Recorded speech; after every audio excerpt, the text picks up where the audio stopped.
لیکن بعد ازاں لڑکے جسمانی اور ذہنی نشوونما میں تیز ہو جاتے ہیں۔ اب یہ 10 نمبر کا سوال ہے جس میں آپ نے 7 پوائنٹ لکھنے ہیں، پھر اس کا جواب مکمل ہوگا۔ اب اس سے اگلا پیج ہے ہمارا 55 میں انفرادی اختلافات۔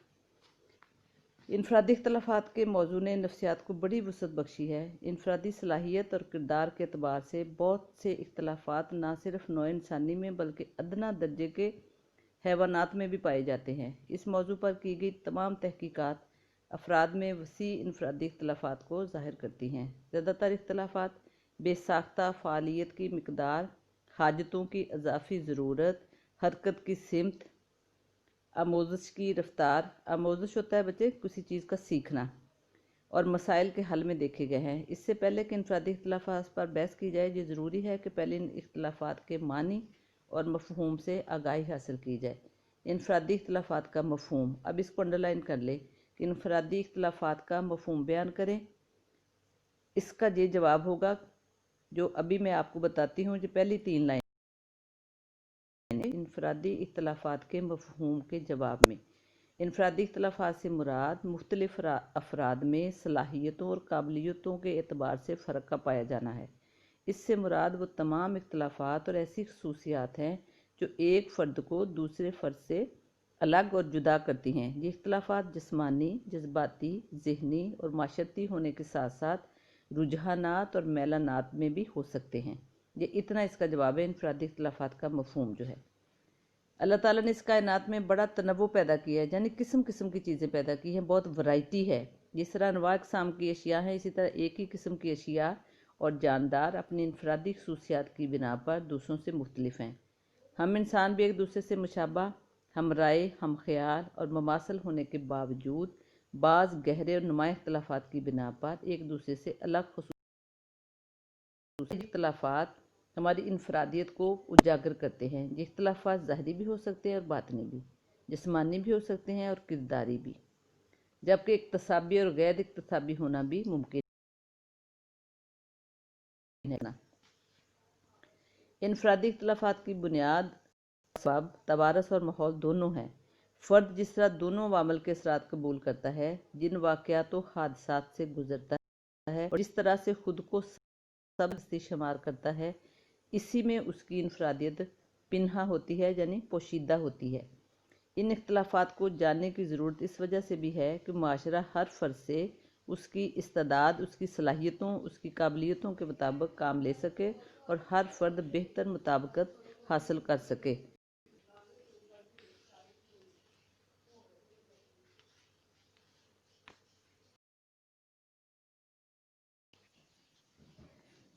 آموزش کے عمل میں انفرادی اختلافات بڑی اہمیت رکھتے ہیں، کیونکہ انفرادی اختلافات کو سمجھے بغیر آموزش کا عمل کامیاب نہیں بنایا جا سکتا۔ آموزش سیکھنے کا عمل ہے۔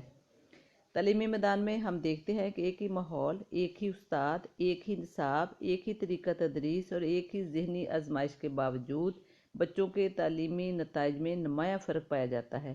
ان میں سے بعض ناکام، بعض کامیاب ہوتے ہیں، پھر کامیابی میں بھی بہت سے اختلافات نظر آتے ہیں۔ یہ اختلافات ان کے ذہنی اختلافات کو ظاہر کرتے ہیں۔ تعلیمی میدان میں انفرادی اختلافات پر اس وقت سے اور زیادہ زور دیا جانے لگا ہے جب تعلیمی ماحول میں تمام تر یکسانیت کے باوجود طلباء کی آموزش اور ذہنی آزمائشوں کے نتائج میں بہت نمایاں فرق محسوس کیا گیا۔ اس موضوع پر کافی غور و فکر اور تحقیق کرنے کے بعد واضح ہوا کہ تعلیم میں بچوں کے انفرادی اختلافات کو نظر انداز نہیں کیا جا سکتا۔ اگر بچوں کی آموزش کے عمل کو بہتر بنانا ہے تو ان کے باہمی انفرادی اختلافات کو پیش نظر رکھ کر آموزش کے عمل کے لیے بہتر منصوبہ بندی کرنا ہوگی، تاکہ بچے ذہنی لحاظ سے بھی بہتر ہوں اور ان کی آموزش بھی پائیدار اور مستقل ہو۔ اب انفرادی اختلافات کی نوعیت۔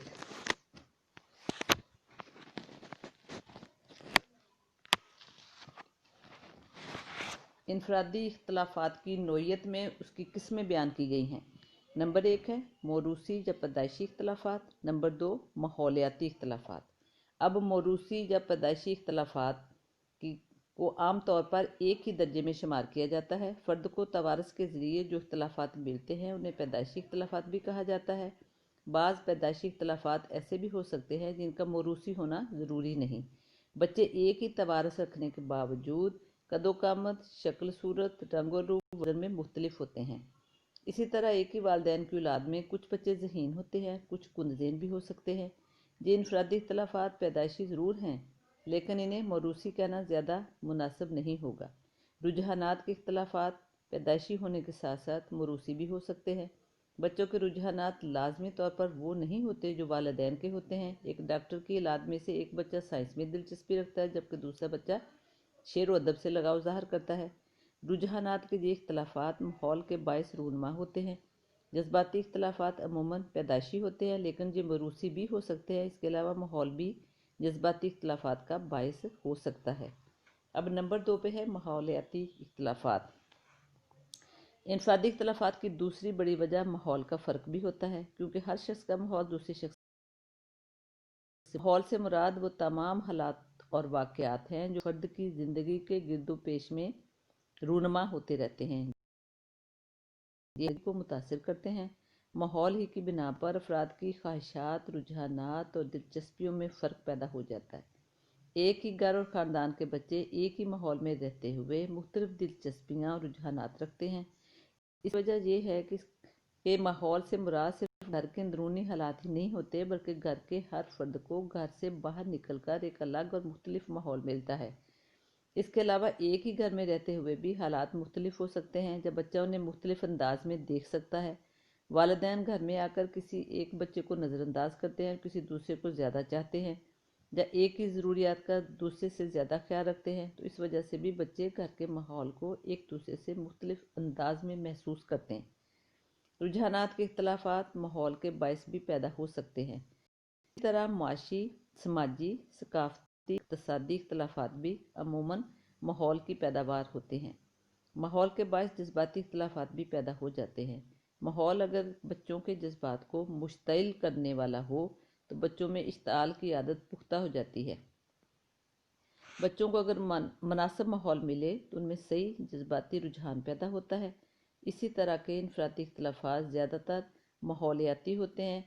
اس طرح اکتسابی یا رجحان کے اختلافات کو ماحولیاتی اختلافات بھی کہا جا سکتا ہے۔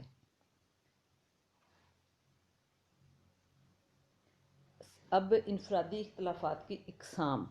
انفرادی اختلافات کی 5 اقسام ہیں۔ نمبر 1 جسمانی اختلافات، نمبر 2 ذہنی اختلافات، نمبر 3 جذباتی اختلافات، نمبر 4 رجحانات اور صلاحیتوں کے اختلافات، نمبر 5 معاشی اور معاشرتی اختلافات۔ جسمانی اختلافات۔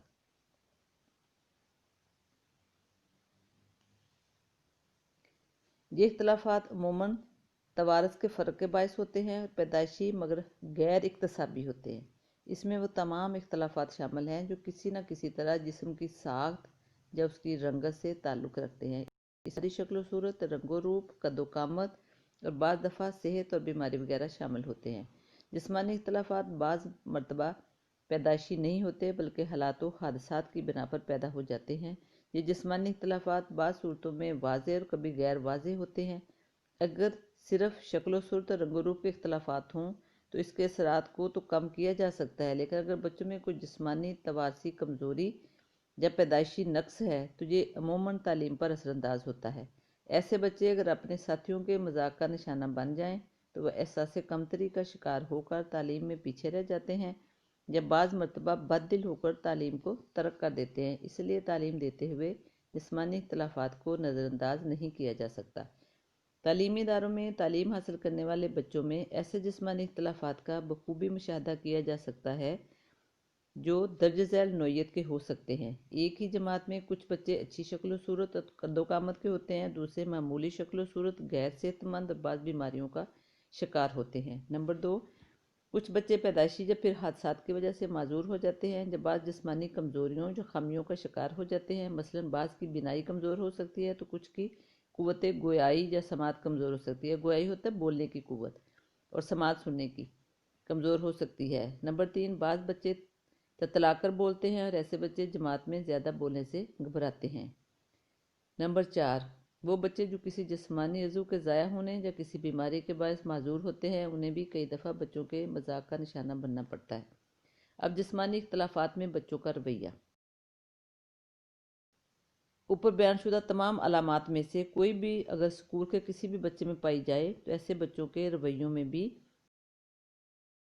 ان میں احساس کمتری پیدا ہو جاتا ہے، وہ تعلیم اور تعلیمی ادارے سے فرار کی کوشش کرتے ہیں، ادارے کو چھوڑتا ہے بھاگنا، کسی چیز سے جان چھڑانا، فرار کی کوشش کرتے ہیں، نہ انہیں اپنے استاد سے لگاؤ رہتا ہے نہ اپنے پرائے کی تمیز۔ ایسے بچے عموماً گھر سے بھی فرار کی کوشش کرتے ہیں، غرض یہ کہ ایسے بچے نارمل نہیں رہتے اور ان کا ذہن بغاوت پر آمادہ ہو سکتا ہے۔